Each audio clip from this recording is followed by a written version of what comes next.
of the State Council of the People's Republic of China,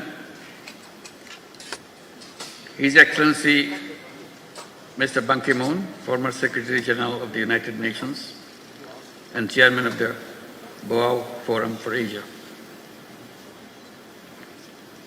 His Excellency Mr. Zhang Zhong, Secretary General of Boao Forum for Asia, Excellencies, ladies and gentlemen, Assalamu alaikum. Good morning.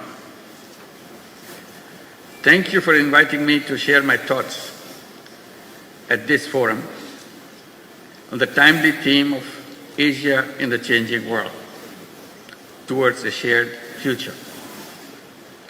This forum takes place at a critical juncture. Global governance under multilateralism is being questioned.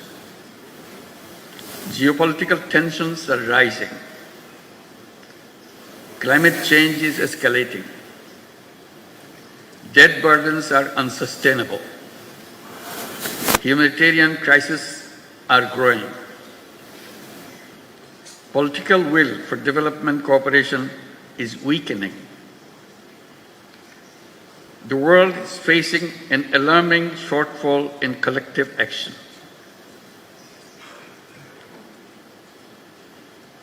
In the past, I attended this forum to share insights on microcredit.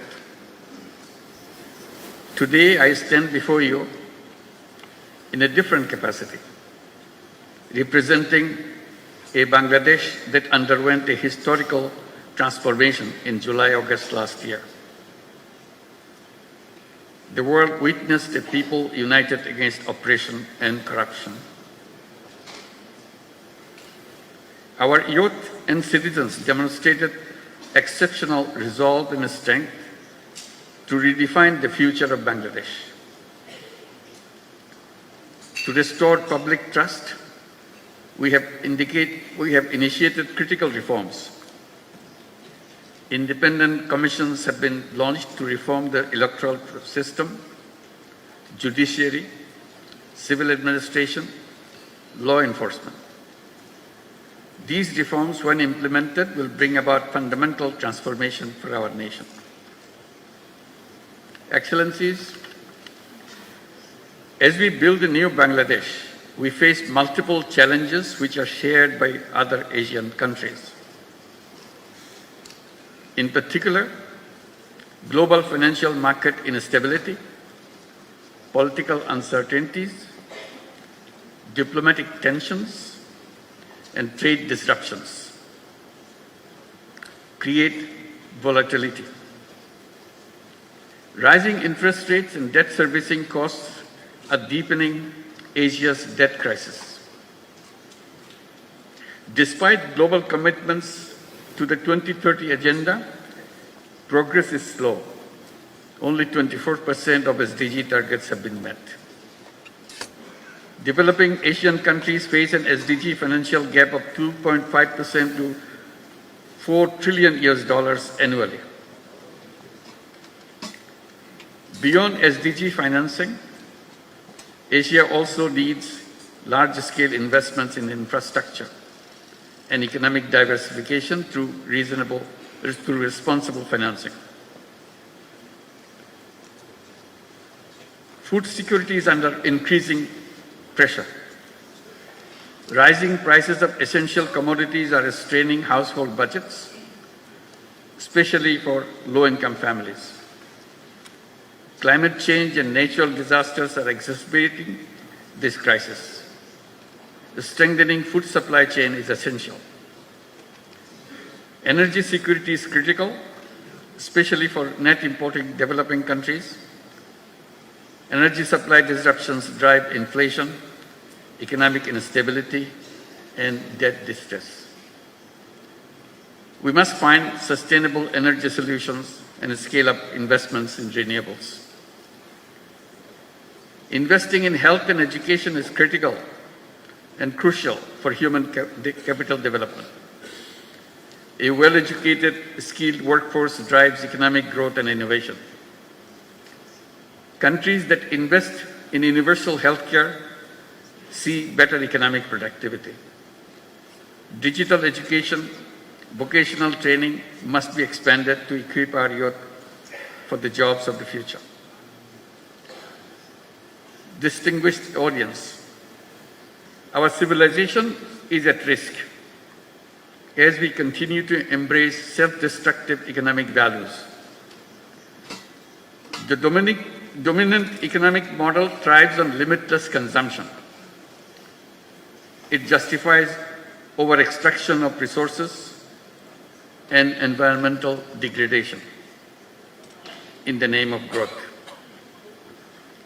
We must shift towards sustainable economic models that prioritize people and the planet over the profit. The climate crisis poses an existential threat to humanity. In Asia-Pacific region, climate disaster-related economic losses are already enormous, which is equivalent to $65 billion. Climate vulnerable countries like Bangladesh are forced to divert resources towards disaster response, limiting investments in productive sectors. We need new, additional, accessible, non-ODA, non-debt creating grant-based climate finance with an equitable distribution between adaptation and mitigation. Universal access to life-saving medicines and technologies must be guaranteed. The COVID-19 pandemic was a wake-up call, highlighting deep inequalities in global health system. Asia should take a united stand in ongoing negotiation of the pandemic treaty. Rapid strides in the data-driven technology, robotics, quantum computing, artificial intelligence are shaping the world. Lower capacity and resource mobilization in Asia compared to advanced economies could further widen digital divide. Data sovereignty and security remains critical concerns. If technology evolves irresponsibly, it could pose existential risk. Asia must close the digital divide and build regional capacity in technology, innovation, and incubation. Ladies and gentlemen, Asian cultural diversity, with its rich tapestry of languages, traditions, philosophies, customs, is a testament to the resilience and creativity of human civilization. The philosophies of Islam, Confucianism, Buddhism, Hinduism, among others, have shaped the global thought, offering unique perspectives on morality, governance, and human spirit. Asia's civilizations have flourished by embracing diversity. Over the centuries, the vibrant exchanges of cultural diversity has not only impacted on the region, but global influence. The melding of tradition and modernity, the respect for ancestral wisdom, alongside cutting-edge innovation, creates a dynamic energy that propels the region forward while honoring the deep historical roots.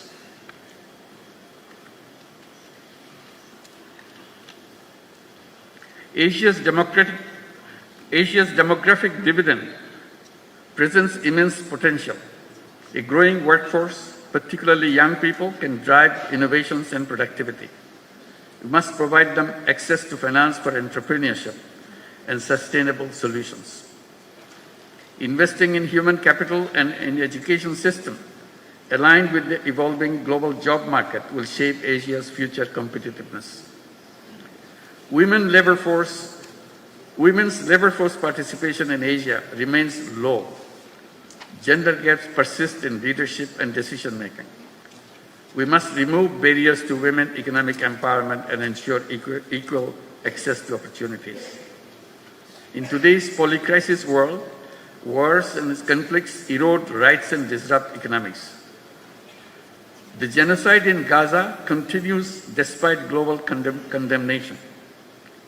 The crisis in Palestine is not just an Arab or a Muslim concern, it is a humanitarian issue. The continued tension in Ukraine is heavily tolling on our global supply chain. The protracted crisis in Myanmar threatens regional stability. For more than 7 years, Bangladesh has been hosting over 1.2 million forcibly displaced Rohingyas who are Myanmar nationals. We continue to bear significant social, economic, and environmental costs. The UN Secretary General recently visited the camps in solidarity. While global efforts are drastically shrinking but continuing, Asian leaders must come together to ensure their safe and dignified repatriation to their home country, Myanmar. Distinguished audience, in this changing world, the destinies of Asian countries are intertwined. We must chart a clear roadmap for a shared future and a shared prosperity.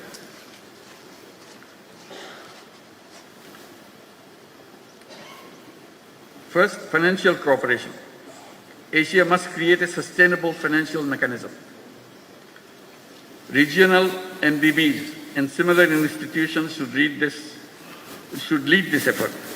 We need reliable funds that address our challenges and meet our growing demands.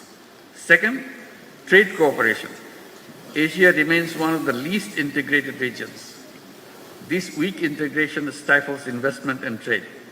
We must work to boost trade cooperation immediately. Third, food and agricultural cooperation. We must promote resource-efficient farming. Domestic production must be enhanced for food security. We need to reduce imports reliance and achieve self-sufficiency. Expanding tech-based sustainable agricultural solutions and innovations in regenerative and climate-smart farming is key. Finally, mobilizing intellectual resources and youth power must be at the center of our collective actions. We must lay the foundation for a new civilization, a self-preserving and self-reinforcing society. We must create a world of 3 zeros. Zero net carbon emission, zero wealth concentration, and zero unemployment. Our economy should focus on social business, which is increasingly regarded as to chart the future of business, where innovation, purpose, and responsibility converge. Boao Forum and other similar initiatives in Asia should enhance collaboration of youth and entrepreneurs, and particularly youth entrepreneurs, to make Asia a better place for our generations to come. As I mentioned, always, every young person should grow up as a 3-0 person with zero net carbon emissions, zero wealth concentration, and zero unemployment through entrepreneurship and social business. This is the shared future we in Asia must create together. Thank you very much for your attention.